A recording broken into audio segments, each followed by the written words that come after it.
Magandang umaga ho sa inyong lahat. Today is Tuesday. It's our Strong Family Prayer and Exhortation. Kumusta na po kayo? Tayo po muli ay dadako na ho sa pananalangin at pagpapasalamat na binigyan ulit tayo ng lakas ng katawan upang makapaglingkod sa ating pamilya, sa ating bayan. Shall we pray? Samahan niyo po ako. O aming Ama, maraming salamat muli sa panibagong araw na pinagkaloob niyo sa amin, na tulungan nyo kami na kami maging matatag bilang isang pamilyang Pilipino at gamitin namin ang aming mga kaalaman upang ang mga kaalaman ito makatulong din naman sa bawat pamilyang Pilipino.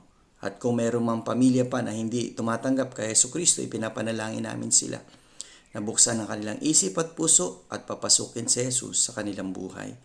Sa pangalan ni Jesus. Amen.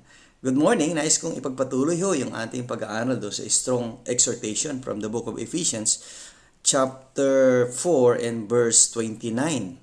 Sabi ho dito, let not no corrupt communication proceed out of your mouth, but that which is good to the use of edifying, that it may minister grace unto the hearers. Napakaganda ho.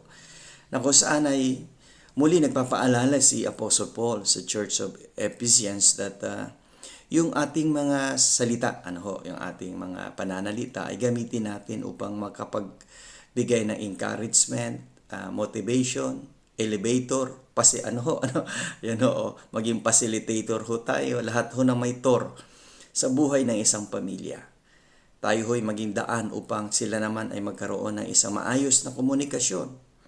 Magandang komunikasyon sa bawat isa, sa Diyos, sa pananalangin. Kaya nga ho, sabi kong pwede, ay huwag hahayaan natin na masasamang pananalita ang lumalabas sa ating bibig. Kaya kung sa ating pagkilos, sa ating paggalaw, sa ating pananalita ay mag-ingat ho tayo. Gamitin natin ang salita upang makatulong para makapagpa-edify o makapagbigay tayo ng ikatitibay pa ho ng bawat isa. At ikatatatag ng kanilang relasyon sa ating Panginoong Hesukristo. Kaya ipagpapatuloy natin yan tomorrow, Wednesday, sa ating everyday strong family prayer and exhortation. Marami pong salamat.